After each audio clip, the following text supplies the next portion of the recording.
What's going on? This is Michael Miles with the Plot Twist 215 podcast, and this is the second part of the Content Creators Corner, which is an interview series designed to provide insights, strategies, and tools for business owners and content creators to assist them in being successful with the ideas God has given them. And today, the topic that we're covering is securing success: why cybersecurity matters for small business owners. And I definitely have the right person to have this conversation with, someone who is more than qualified to engage in this.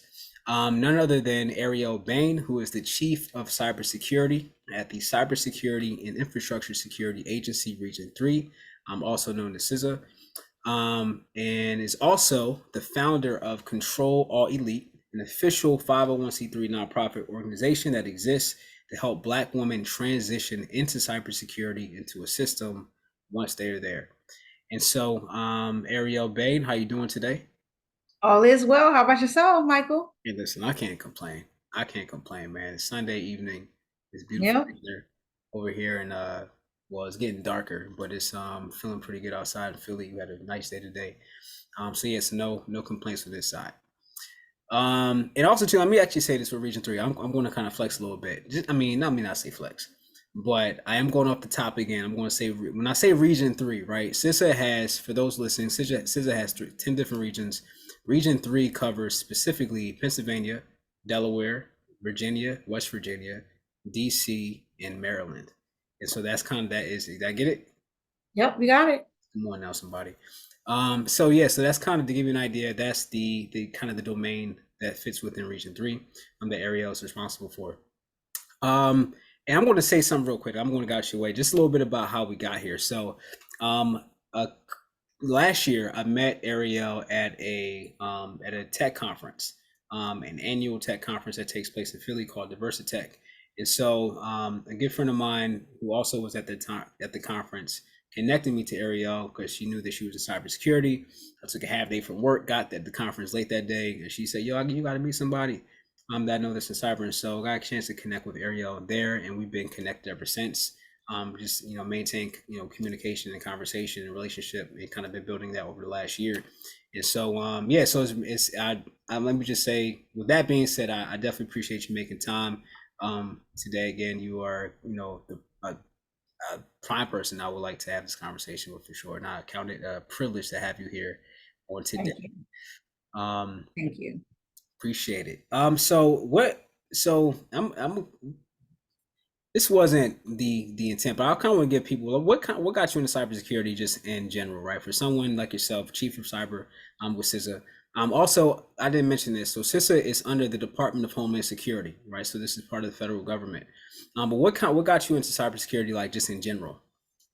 Yeah, so 10 years ago, it's been about 10 years ago, maybe more. I was working as a systems engineer at the Department of Defense Air Force in Massachusetts. And honestly, I mean, I had to become a systems engineer for the Air Force because I had a responsibility, or I had a service commitment to work for the federal government. And I had to work in whatever field that they placed me in.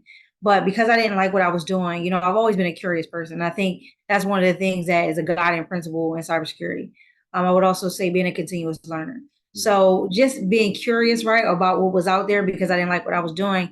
I just started working with different people. As a systems engineer, you get to work with budget people, you get to work with program managers, you get to work with managers, different engineers, but also cybersecurity folks.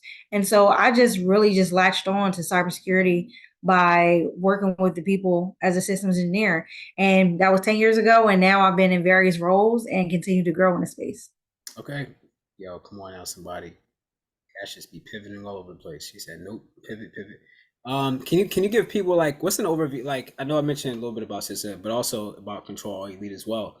Starting with CISA, like, can you give people just an overview, like what does CISA actually does? Like, I mentioned that it's under the Department of Homeland Security and all that, but what exactly does the agency do, and then what do you do specifically? Yeah, so CISA, the Cybersecurity and Infrastructure Security Agency. So we're unique because one, we are the newest government agency. So we were developed in 2018 under the presidential administration at that time.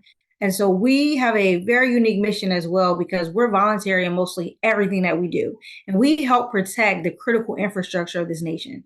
So if you think about critical infrastructure, it's those things that we basically can't live without, right? It's our electricity, it's our hospitals, it's our transportation systems.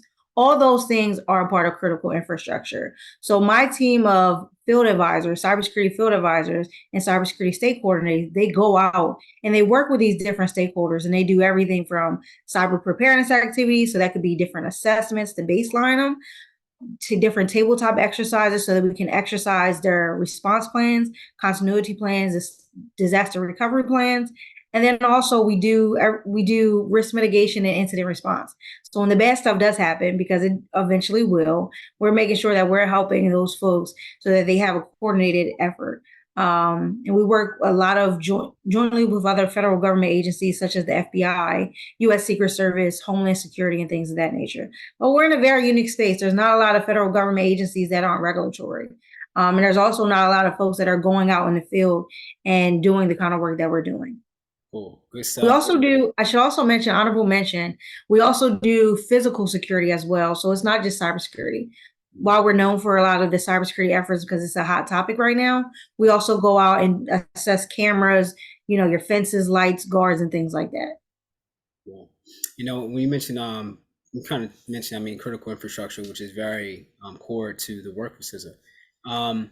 It made me think about or reminded me about the F. Scott Key Bridge, right, in Baltimore, right? That also falls within, I mentioned earlier that Baltimore or that Maryland is under under that Region 3 territory, which That is correct.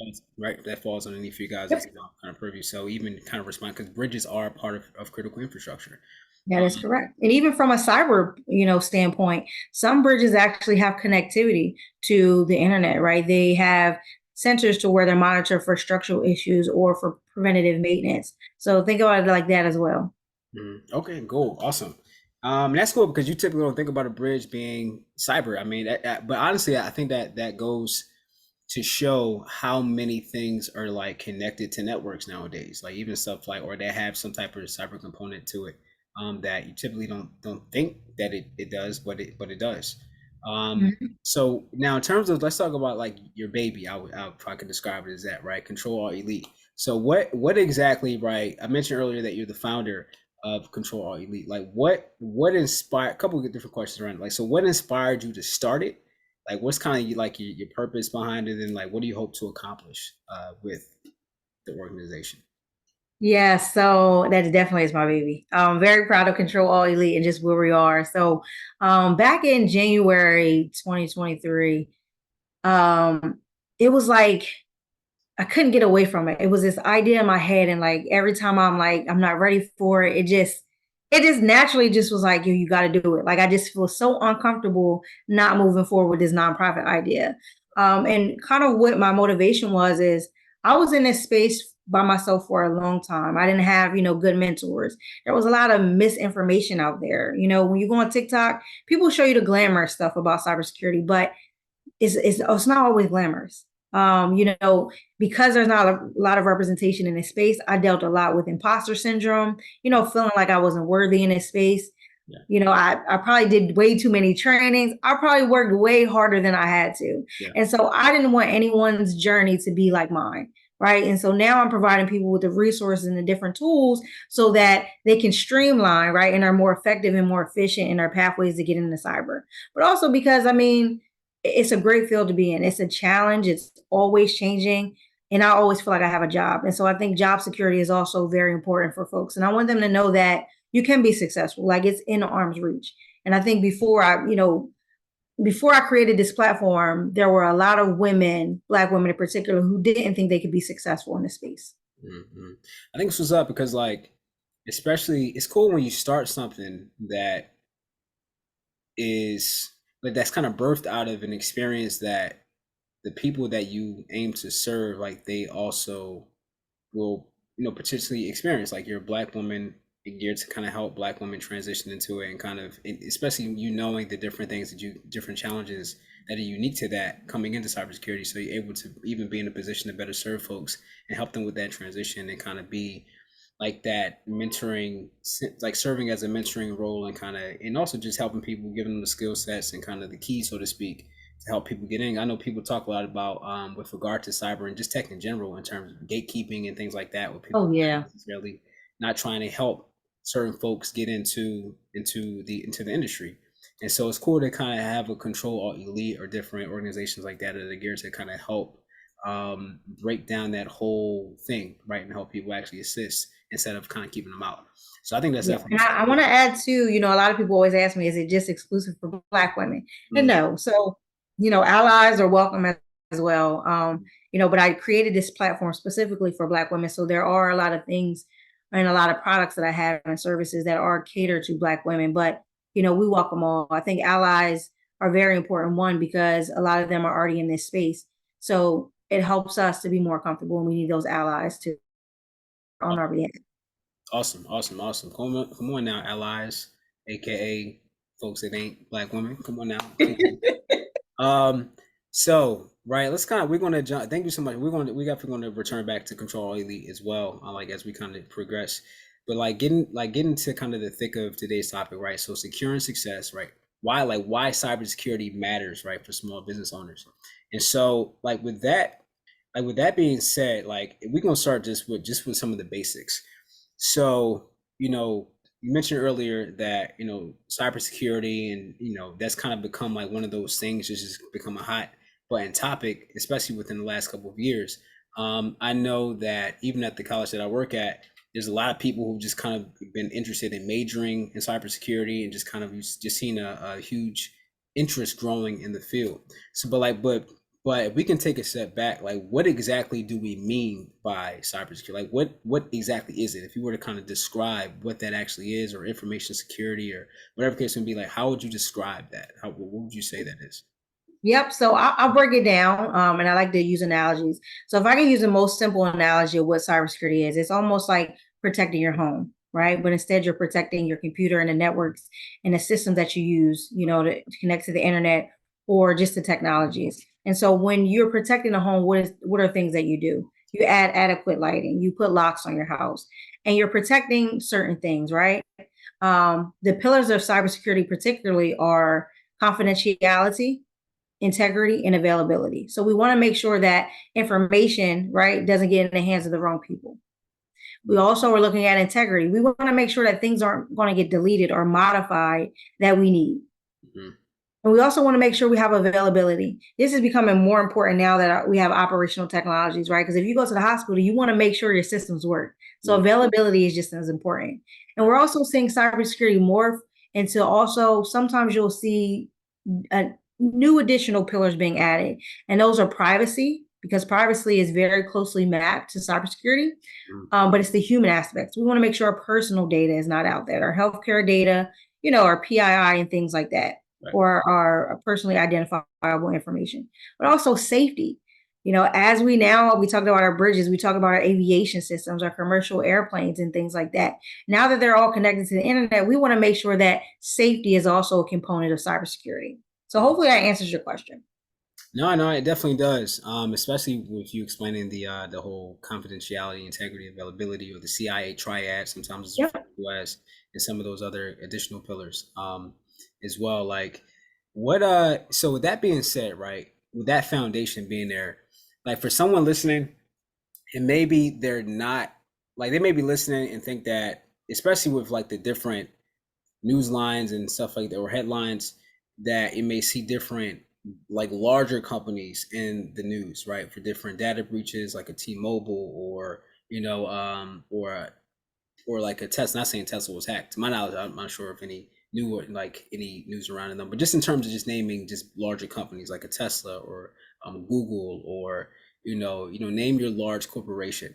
Um, Now, for those who may, be listening and they feel like, well, that's just more so relevant for the bigger companies, but they may not necessarily feel like that they should be concerned, right? Because it makes sense that those companies will be targeted. But for someone who has a mom and pop shop, or someone who has a small online business that's just starting up, like they may not think that that is necessarily relevant for them, or something that should be on like a line item for them in their budget or something like that. Like, why should small businesses also be concerned about cybersecurity? So that is a great question. And one, I'll say, I heard someone say this and it really stuck with me. It's almost like the cost of doing business is being susceptible to a cybersecurity attack. And when we think about numbers, I don't usually like numbers, but this is pretty alarming. A ransomware victim is they go after a new victim about every 14 seconds, right? So that no one, like cyber doesn't have boundaries, so no one's exempt from that. So I'll say that one. Then the numbers are really alarming. But then another thing is you got to think about everything is connected to the internet. And most of the time when manufacturers and software organizations, when they are putting new products out there, they're not thinking, let's make sure this is, secure by design, secure by default. So there's a lot of vulnerabilities in the products that get released to us. And so there was nothing that we could do once this product that we started to use got delivered to us. So that's another thing. There's already vulnerabilities in our environments. Right. And then the third thing I would say is you got to think about it this way. Everything is connected, right? And as I talked about, cyber doesn't have any borders. So you got to think about how connected we really are. If you think about electricity, everybody uses electricity. Without electricity, we don't have hospitals. We don't even have running water, because in order to get water out of the ground, what do you have to do? It has to use electricity to pump it out the ground. Right. And so we're just so connected. And so even if, you may not particularly be maybe a victim of it, it's downstream impacts, and we never know what those impacts are. So we have to be ready for them. Gotcha. And so it sounds like, regardless if you're a bigger company, the fact that you're still connected to the internet, to a network, everything, is still is a possibility that's there, that you could become a target. You could be victimized, even if it's not necessarily, Right. but just And I think too, and then if you think about just the average person, I mean, people always think like hackers you see on TV and like they're writing code and things like that. But really, they're trying to go after the low hanging fruit. So if you're not using strong passwords or you have vulnerabilities that are exposed to the internet, I mean, no one is exempt. So, it's just as simple as a weak password. Got you. Got it. We're going to actually get down to some of the kind of common attacks or things like that, or just some things that people can do, some practical tips a little bit later for sure. Then you just mentioned issues around passwords, which is definitely huge. Now, with that being said, though, are there certain types of businesses that tend to get targeted more than others? So not necessarily big or small, but financial businesses to versus so someone who is who may be a daycare owner, right? Or they may have an online, market, like a digital marketing, business or something like that. Are there certain businesses that tend to be targeted a little bit more than others? Or is it pretty much kind of just pretty even for the most part across the board? I would say it's pretty even across the board. And then also because there's different type of threat actors, and each of them have different motivations. There are some who do things because they have a political agenda. There are some just who want to make money. There are just some who are really just kiddie scripts and just seeing like what they could do and what they could, get into. So everyone who is essentially attacking has a different reason, right? And so I wouldn't say the numbers are hire for one sector or one type of organization. But what I will say is, going back to my last statement, is it's about that cyber hygiene, right? It's about, if they're going to go after you if you're not doing the basic cyber hygiene, or the things that you need to protect your business, because it makes you the low hanging fruit. And it makes you low hanging fruit because they might use a small organization who has, a whole bunch of vulnerabilities exposed to the internet to get to a larger company. So you might also be a pivot. Got it. Got you. So even if you're not the ultimate target, you could be used to get to the ultimate target, just because you do business with each other. That is correct. I mean, attackers are looking at that information all day.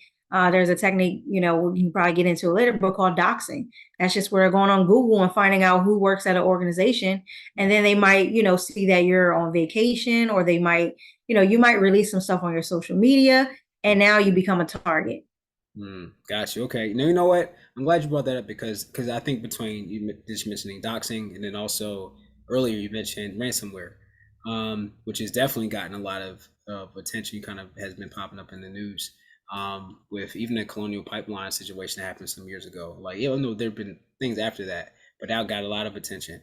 If you can actually, like, because this goes to my next question about what are some of some common attacks or methods that businesses are facing today. Maybe you can even start with maybe explaining what ransomware is, and then maybe kind of go into some of those other ones that tend to that tend to be threats for businesses today. But if you can kind of start with ransomware, because I'm sure many people have already heard about it, but maybe don't really know all the ins and outs of what it actually is. Sure thing. I'm gonna back up a little bit too, just to talk about just the playing field as we go into these certain attacks. I think it's very important to kind of set the foundation. So one thing I just want to, enabler, I call it the Walmart of the Walmart of like bad actors, right? Where they go. It's called the dark web, and the dark web is actually bigger than Google that we use every day. Mm. And when you go on the dark web, I mean, it's a lot of illegal activity. That wasn't the original intent of it, but it turned into a lot of illegal activity. You have counterfeit products on there. You have what is the word?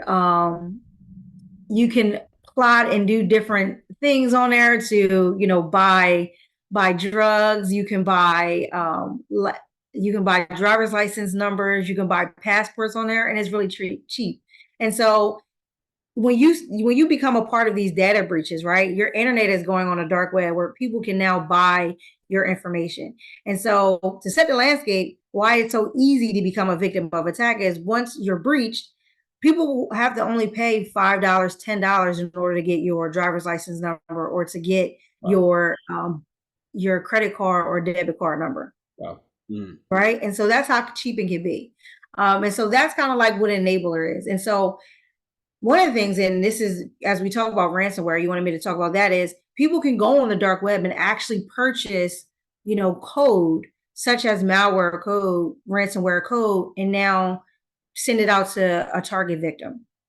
But as we get into ransomware, what it is malicious code or software that you put on a target machine. And once it gets on that target machine, once it kind of detonates, it infects the machine. And by infecting it, it encrypts everything. So any pictures that you might have, documents, configuration files, it literally just bricks your machine. Mm-hmm. And so when it bricks your machine, you don't have access to it. That same thing can happen in our operational technologies as well. At our hospitals, machines can go down that we use every day for patient care. Yeah. When we talk about, aviation and things like that, where if they're connected to the internet, then it's potential that they can also go down. Right. Mm-hmm. The same thing with all critical infrastructure. So that's kind of what ransomware is. Gotcha. Okay. No, that was. And then the thing about it is also it's called ransomware because you have to pay a ransom in order to get access back. And usually because the threat actor wants to stay anonymous, you have to pay in Bitcoin or some type of cryptocurrency. Got you. No, that's definitely extremely helpful. Like, are there anything else that you would say along with ransomware that are also kind of common attacks, methods being used against businesses today that tend to be a little bit more, not necessarily high profile, but just things that just kind of just a little bit more common than others are? Phishing is still high on the list. Phishing is where you send out a malicious message. You either, get people to take the bait by getting them to click on a link or open up an attachment. They still work. And they're getting more sophisticated because as now you see, like you used to hear about misspellings or grammatical errors. Well, now with the emergence of AI or, artificial intelligence, it's much easier to mask those things. Because all they got to do is say, hey, proofread this. Yeah. So I would definitely say that's still probably at the top of the list. And with that, you can launch, the ransomwares, you can get people's passwords and get initial access into the networks. But I would also say too, I think another, way that people are getting on your machine is through unsecure Wi-Fi's. There are still people that go to Starbucks and are using different applications and not realizing that anyone on that network has potential to see all the traffic that is leaving your machine. So you got to be, especially when we go to the airport and stuff like that, right? People are like, oh, free Wi-Fi, like it's a field day. I don't got to pay for anything, right? But you got to be mindful of there are attackers on there who want to get your information. That's huge because I know a lot of myself, you go to like you mentioned Starbucks, you go to just, a lot of just public places and get really excited. Okay, cool. Let me hop on their network and not really realizing how much of a risk that really is. Especially if sometimes people, correct me if I'm wrong, or at least one of the ones if I think, well, I think I'm cool with this one, but like you can kind of you can try to hop onto the onto a network, and it may be named the same thing, but it's not the actual legitimate Starbucks, for example. Their Wi-Fi, it just looks like it has the same name or similar name to it to fool a person to connect to it, and it may not necessarily be that. So it's Yes. like, yeah, like that's definitely huge. I'm sure a lot of us can really relate to that. And just realizing I that. don't think people, so I think some people don't have the awareness that's actually happening. Okay, got it, got it. You speak more to that, like you mean in terms of not really realizing that that's an actual that can potentially happen, like that's an actual threat.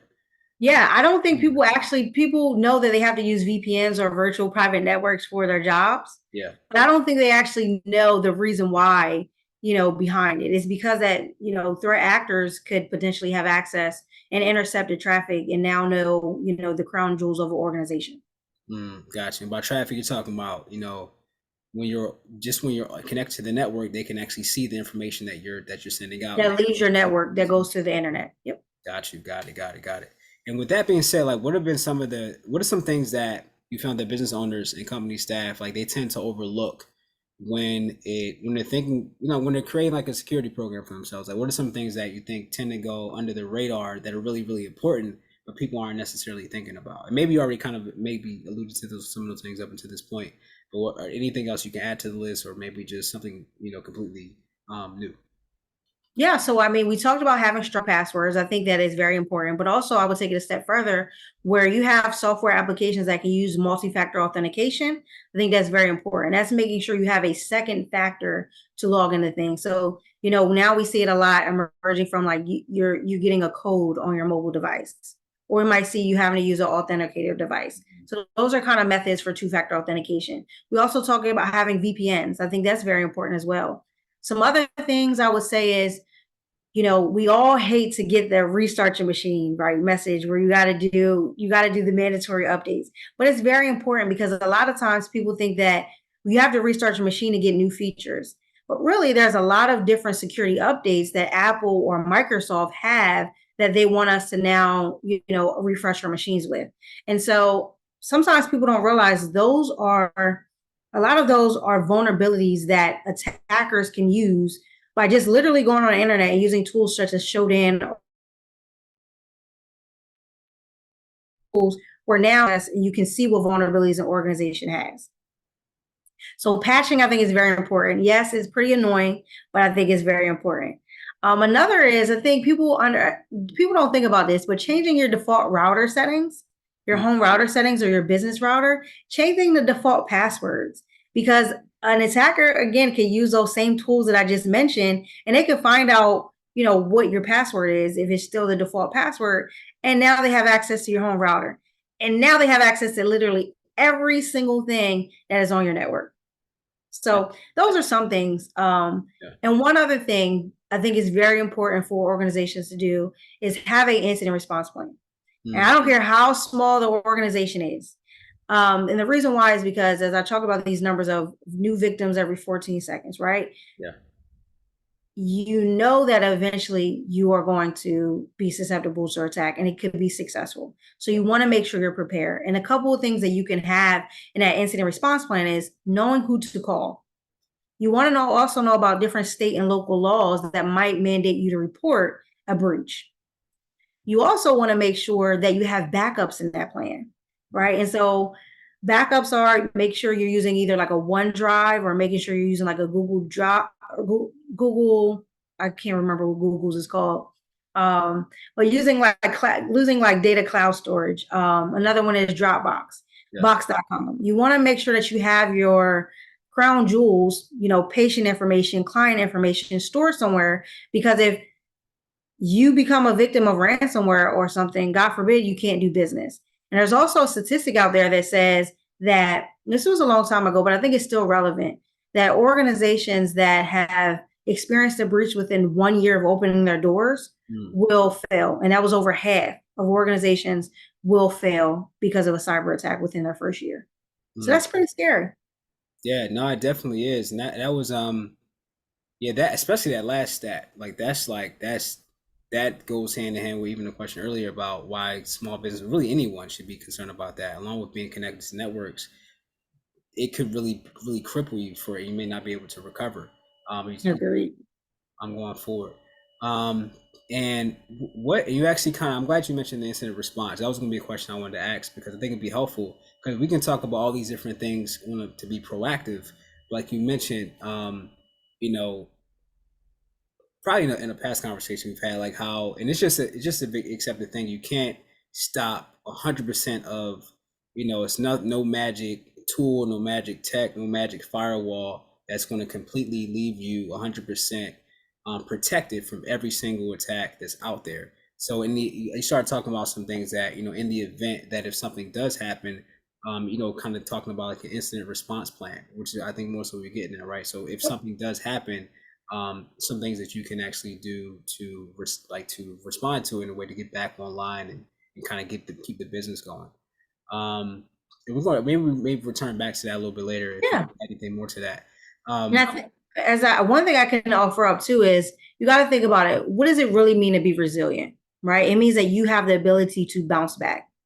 So if you got the ability to bounce back, you got to have some type of workaround plans, manual processes in places so that you can withstand. And because everything is connected, let's say a lot of small businesses, they use like Square, Acuity for their scheduling apps. Well, what if, you go into your Medi Spa, you open up your business for the day and now you don't have access to that third party data. That Mm, can make or break your day. mm, And so having, I tell people, downloading your schedule the day before, right? Or making sure like every so often between organizations. Doing stuff like that, I think is very, very important because that is a workaround that now you have in place. Kind of went out a second ago. You said every so often you should do.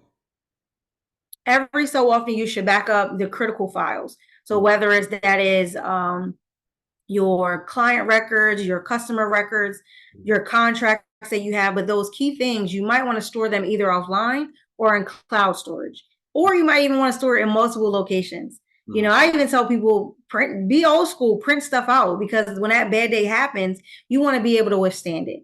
And the best way to do that is to have backups. And I was also, I don't know if you caught this, but I was saying, I also think it's important to have workarounds, like even with your client schedules. If you go to a Medi Spa, right, and you open up your business for the day, and let's just say your scheduling app isn't working, that can make or break your day. And so even doing, nightly routine backups of your schedule on a daily basis might be important for organization. mm. For doomsday, being prepared for doomsday. Got you. Got you. That's because you use the word resilience. Like, how do you bounce back in the event that something like that happens, right? Or how do you? Yes. And what are some things that from a on the front end, right? So if someone wanted to just get like a risk assessment, just to see, where just to assess like their posture currently, right? Before anything is implemented, before they do anything, like what are some things that they could do to just assess like their risk or even vulnerabilities, some weaknesses that may be, and whether in their practices and their systems, like what are some ways that some things they can do to just assess their risk? Like are there tools or other kind of technologies that someone should consider investing in, or some of the things that may be free out there that maybe they should think about investing in, and just kind of look it up and utilizing, like how should a person or business owner think about assessment? Yes. So there, CISA published what we call the cybersecurity performance goals. Those are about 30 top recommendations that it's catered towards critical infrastructure owners and operators. However, I see success across the board. I would even say to take the assessment, if you're familiar with the terminologies, it could take you less than an hour to do. Mm, But that will give you kind of about 30 different recommendations where you can baseline yourself. And we call it the cybersecurity performance goals. But another thing I always tell people to start with is start with a personal audit, mm, mm, right? Doxing, which is basically where attackers will go and do a simple Google search yeah, or use a data broker site where they'll find out information, about their targets. yeah. And so I tell people start with a simple Google search of your name or your business, but make sure instead of just putting it, just loosely, put it in quotation marks. So my name is Arielle Baine, quotation, open quotation, or parentheses, excuse me, open parentheses, no quotation, gosh. Open quotations, Arielle space Baine quotations. And then what I'll do is I'll be able to see all the information that's out there about me. I can see where my addresses are posted, literally leaked passwords sometimes, if my resume ever got leaked, all that stuff could potentially be out there about me. So I tell people to start there. Do the same thing with your business. See what information is out there about your business. Another site I recommend folks to go to is see what breaches you've already been in. See what breaches your organization's domain have been in. And you could do that very easily by using a site called Pwned. That's PWNED.com. So if I could, and that will let you know mostly everything that's been publicly released as a breach, that either your personal email address or a domain in your business has been breached. Got you. So those are my three things I can tell you to do. Yo, that sounds like gold. I mean, because it's cool because some of those things are really free, like going to website, just searching the domain, just kind of just being aware, just upfront before, again, anything happens, at least lessen the likelihood of those things taking place, just finding out what information is out there about your business. I think it's definitely Yes. cool. Now, you mentioned, I want to pivot back to something that you mentioned earlier about, going back to what we were talking about ransomware attacks and phishing attacks and, things like that, that tend to be successful because of that human element, right? That people tend to click on links that maybe not meaning to, they didn't know that a link was malicious, or they weren't aware that they weren't supposed to do something, that they weren't supposed to do something, and they did it, right? They just weren't aware, just didn't know. Right, like you said, going onto going to a Starbucks, logging onto an unsecure network, not really realizing the different challenge, not really realizing the different risks that a person is taking when they do that, and especially if they have the company's issued device and things like that, that can kind of leave their company open to different attacks. Just being ignorant. Now, in terms of when it comes down to like awareness training, right? So, how often should a company have their staff go through some type of training, whether it was monthly, quarterly, that type of thing? And if so, two-part question: like, how often should they themselves or those who have a staff go through some type of participate in some type of awareness training, and then where can they go to participate in that? So it's a trick question, Michael. And the reason why, because I think it really depends on an organization's kind of appetite for risk, but also, how well they can manage cybersecurity. If you don't have a dedicated cybersecurity, folks, it's very hard to tell someone that will change passwords every 3 months, right? While an organization that does have that, it's pretty easy. So I think organizations to take a step back. When I say at least, right, this is just not from the eyes of my employer, but just from me, I would say at least every 6 months. Right? Because one thing and why it's important to change passwords, if an attacker has access to your network, you want to be able to eventually kick them out. Another thing I would also say do is I think it's very, as you talked about, cybersecurity training and how often they should do that. I think it should be an integral part. I think it should be something that, just doesn't happen on an annual basis. A lot of folks have annual refreshers for cybersecurity. I think it should be something that at least you do every couple of months, whether it's just a small video, whether it's just a small article, see something, say something, running some type of campaign makes it an integral part. And I think that's a part of being cyber resilient is you got to make sure your folks are trained up. And I think, in my opinion, annual training doesn't work. Gotcha. Okay, gotcha. So something that's a little bit more consistent, especially with so many different attacks. Just, I mean, I know his website is dedicated, just letting people know about different vulnerabilities that have been discovered, different attacks. Like things just constantly are just growing and just developing, especially with AI and things like that. So it's just the threat landscape is vast. So which makes sense that there's more regular training because things move pretty fast. In terms of just the need to be aware of different attacks and different vulnerabilities that folks can be susceptible to, for sure. what do you think are like some, you said a lot. We know we talk about a lot. I think there are a lot of different things that a lot of practical things that I think whether you're a business owner or just an individual that's just like even with cyber hygiene, it doesn't, it seems like it goes beyond just being a business owner, just an individual being connected right to a network, some things you just need to be aware of. What are some, so maybe some, I know you mentioned some resources all to kind of sprinkle throughout this entire thing that like, but what are some, are there any other things that you would add to that list right now specifically that, some folks should just kind of, any other resources that you would kind of add to that list of some of the ones you mentioned, just maybe some generic ones or some things that are a little bit more targeted, but what are some other resources that you would recommend? One, I would say CISA's website, CISA.gov and stopransomware.gov are so informational. I mean, there's so many. We even run a catalog of free cybersecurity tools and services that are out there. I think that is so important for folks because, again, we know small businesses may not have it in the budget right now to, deploy commercial products. And so there's a list of over, I think it has to be well over 50 different products on that list. So I would say CIS's website and stopransomware.gov are really good resources. But also now that if you once you do those, footprinting and find out, what breaches, what breaches your company been in or your personal email address have been in, change those passwords. That is very like change them and make sure you don't reuse them. I think a lot of people do that. Um, I'm gonna go back to multi-factor authentication because a lot of people don't list that, but Microsoft has said that 99% of attacks haven't been successful because of multi-factor authentication.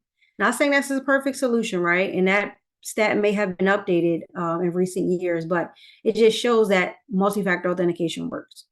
Gotcha. Another thing is, as we talked about data brokers, right? The places where they store your data and you can find out address of a person, all their relatives. Couple thinking fast people search, been verified white pages. They're called data brokers. You can get your information deleted off of those. Most of them you have to pay a fee, but I know one that's pretty reputable that a lot of people talk about is Delete Me. Delete Me is one of those tools out there where you can remove the different information about yourself that you don't want out there. So if I could say that, I think those are a couple things. One honorable mention, as we talk about having incident response plans in place, test them. Make sure that people are trained on them. Make sure that the folks are aware of what their role and responsibility is when you have doomsday. And so I think that's very important. CISA also has different what we call cybersecurity tabletop package exercise packages where we actually have scenarios where organizations can go out and just ask simple questions and have open, no fault conversation about how they will respond to an incident. Got you. And just kind of emphasize when you say incident response plan, you're saying that if in the case that an incident does happen, a successful attack does take place, how are you responding to that to make sure that your business is not, you don't fall apart, like you're able to get back online as soon as possible and business is able to continue. Is there anyone that, in terms of an incident response team, are there different people that should be a part of that within the business that folks need to be aware of, that should be at the table, that need to be aware of, you mentioned a second ago, the different parts that people play. Like, what would be some of the people that need to be aware of that? Is it just everybody, or is it like a specific group of people within an organization that kind of like considered more so the key folks that need to be a part of that team? Yeah. So, stakeholders can range, but, looking at the typical small businesses, some of them may have a dedicated cybersecurity person, and that might in that case, you can always, depending on how much money you're bringing in, if it makes sense, you can also what is called have incident retainers, Mm, where you pay someone a retainer fee so they can activate when you do become victim of a breach. So I think that's one way, people always talk about kind of insurance.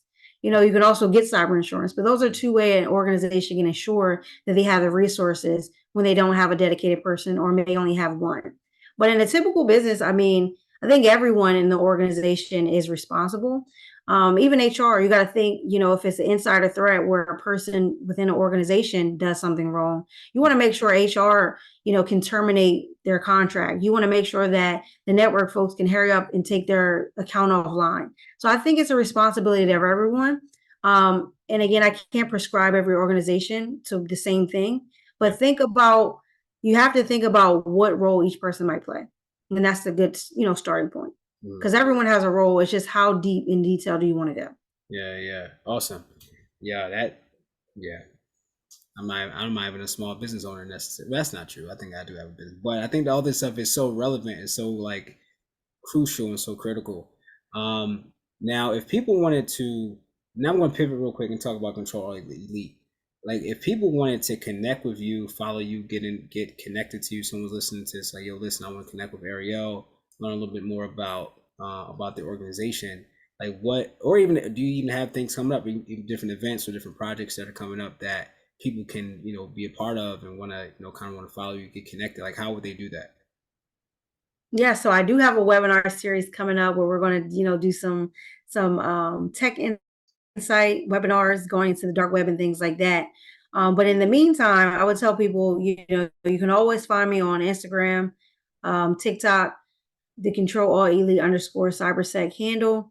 But the one thing I want folks to know is, I really do this because I care about, my community, and I really care about getting people into cybersecurity because I know how successful they can really be in this space and how fun it is to go to work every day. I'm not going to say it's not, stressful at times, but it's always a challenge and it's always something that's evolving. So you can always find your niche. And so I do also have free consultations that are open to anyone. And I would tell people to take advantage of that. And the best way to do that is just go into Instagram or TikTok handles or, reach out to me via email address. That's Arielle at controlelite-cybersec.com. But, I tell people to take advantage of that. You might be on a fence or you might just even have a simple question. And I think, just having a consultation sometimes just, again, makes people feel like this is within reach. Mm-hmm. Awesome, awesome. And I'll make sure that I'll add your contact info, like in terms of the Instagram page, your email address, if you're fine with that. I make sure that that's in the description of the podcast and the video on YouTube. Yeah. So thank you so much. I think there was like so much that was definitely shared today. In terms of everything from what businesses can do from an assessment standpoint to kind of see where they are currently are in terms of risk, practical things that folks can do. Next time you go to Starbucks, you may want to think twice before logging on to, their public Wi-Fi.